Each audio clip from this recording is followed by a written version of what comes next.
realize mortgage rates are almost at a one-year high? So that's why we're sitting here scratching our heads saying, okay, if consumer inflation came in this week negative and producer inflation came in negative as well, why would the Federal Reserve hike rates? I'm saying they're not. And I'm saying they're not by 100%. So at the end of this video, I'm going to plead my case to you that I think mortgage rates are going to test their lows once again here soon. So let me know what you think. So without further ado, as a mortgage advisor, folks, what I like to do each day is I like to start my day with the chart. If you're a stockbroker, you'd probably watch the Dow Jones or the S&P. As a mortgage advisor, I watch this thing right over through here. It's called the mortgage bond. All you have to understand is that number up through there. If it's green, that's good news. That means mortgage rates are going to get better. The bigger the number, well, the bigger the adjustment. So 8, I'm not going to say mortgage rates are going to get any better, but they're not going to get any worse. But we'll come back to this chart at the end of the video because I want to show you where this kind of takes us into today and what my expectations are. But let's look at the economic news we got this week. And then I'm going to take a sneak peek of what's coming next week. And then the following week, you have the Federal Reserve coming in. And then let's see, do you think the Federal Reserve is going to hike rates, keep them where they are, or could they possibly cut rates? Let's get over to the economic news we have for this week. We got consumer inflation, producer inflation, and kind of a jobs number. So let me explain to you. On Tuesday, we got these numbers, which is called the CPI, right through here. That is consumer inflation. Then we go down through here on Wednesday, we got the producer inflation with the PPI. Just think of it this way.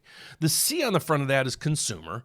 The P on the front of that is producer. Okay, so we got this week these numbers. The first thing we got up through here is core CPI. What core means is it strips out oil prices. Okay, just think of it that way. Okay, this is month over month. So they're saying core inflation without oil went from 0.2 previously. Analysts thought it would stay there, but it went to 0. So we got core inflation without that energy at 0.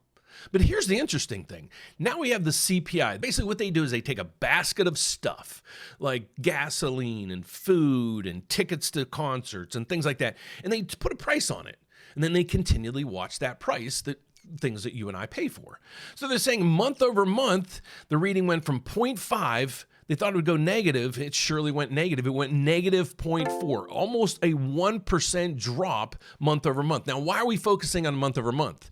Well, the new Fed chair came in and he said, we're going to look at the current data. We're not going to look in the rearview mirror. Well, if you look in the rearview mirror, inflation isn't down to 2 where they want it to be. And this is where everybody's saying, well, okay, they got to hike rates.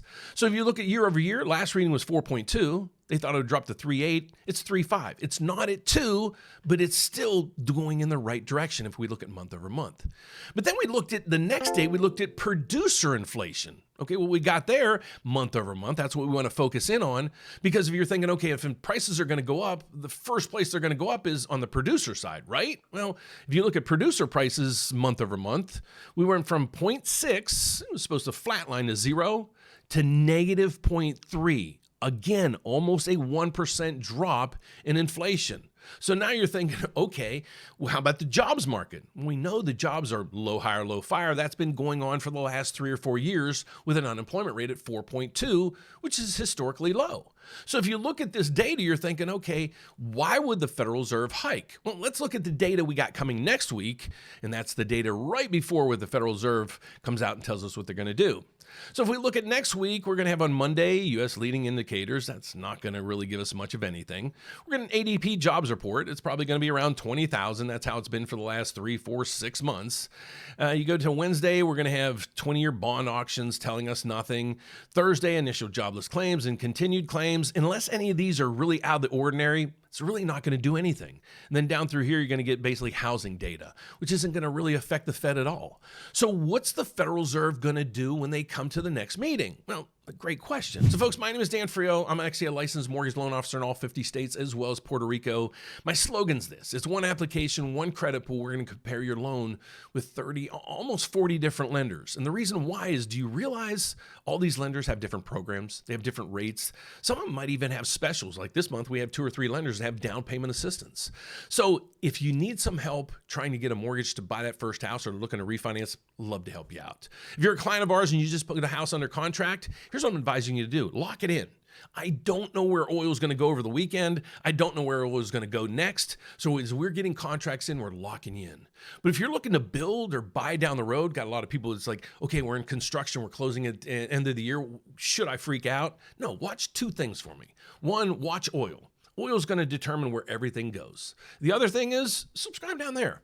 Every time I post a video, you get an alert, and just watch the first 5 minutes and you'll get the gist of exactly what the economic news we have for today and how that's moving mortgage rates. So I'm thinking you're in an okay situation. We're going to see oil tapping out soon. As long as Iran stays with the agreement for 30 or 45 days, eventually, that's when you're going to really see the market starting to tumble from there. But you might be saying, Dan, what do I do if I'm a homeowner right now? I got a tool for you too. We revised this. If you ever watch my channel and you subscribe to this, do it again. If you're a homeowner, plug your mortgage information into this, and we're going to track your mortgage rate for you, okay? So you're going to plug in, Dan, I'm at 7%. When it gets to 5%, call me. We will do that. Okay, we don't sell the data. But the other thing is there's other tools in there that you can use, like how much of a monthly savings you'd want. How much equity do you have in your house? Do you have any options up for you in there? We have those options for you. If you're buried in debt right now, you're a homeowner, check out our debt relief tool right up through there. AI is going to analyze all the debt you have and it's basically tell you this program is what you need to do if you're trying to get out of debt, or maybe you don't have a lot of debt. You realize there's a program out there that could pay off your house in under 10 years. And then I looked into it and it's legit. So we're going to be presenting that to you here soon. So we got those tools for you. But last but not least, let's get over and see what the Federal Reserve is supposed to do. So in 12 days, the Fed's going to come out. What would you do? What would you do? Let me know down below. But let's go over to this. This is telling us the Federal Reserve, there's a 90% chance they're not going to do anything at this meeting. There's about a 50-50 chance they're not going to do anything at the next meeting. And then the October meeting, they're going to hike. If you remember yesterday, there was over a 50% chance that they were going to hike rates at the following meeting in September. And then as soon as we hit 2027, they were going to hike rates again. So this thing moves every day, and it's based on exactly the data that we watched just now. So let's get back to the end of this thing where I like to end my day with a chart. So a +4. I'm going to say today is going to be flat as a pancake, which I'll take it. We had the market open up 13. It's giving it back right now. So I'm just going to say we're going to be flat for today. And I don't blame them because going into the weekend, we don't know what Iran's going to do. We don't know what oil's going to do. I'd just be sitting on my hands just waiting for Monday's news. So that's it for today, folks. So now hopefully if you're a home buyer, homeowner, realtor, even loan officer, you understand a little more about really what causes mortgage rates to move and where you need to go to watch them. So thanks for watching. God bless. Have a fantastic weekend. I'll see you back here Monday, opening bell, to let you know what's going to go on with these. The most important thing is the whys behind it. God bless. See you next time. Bye-bye.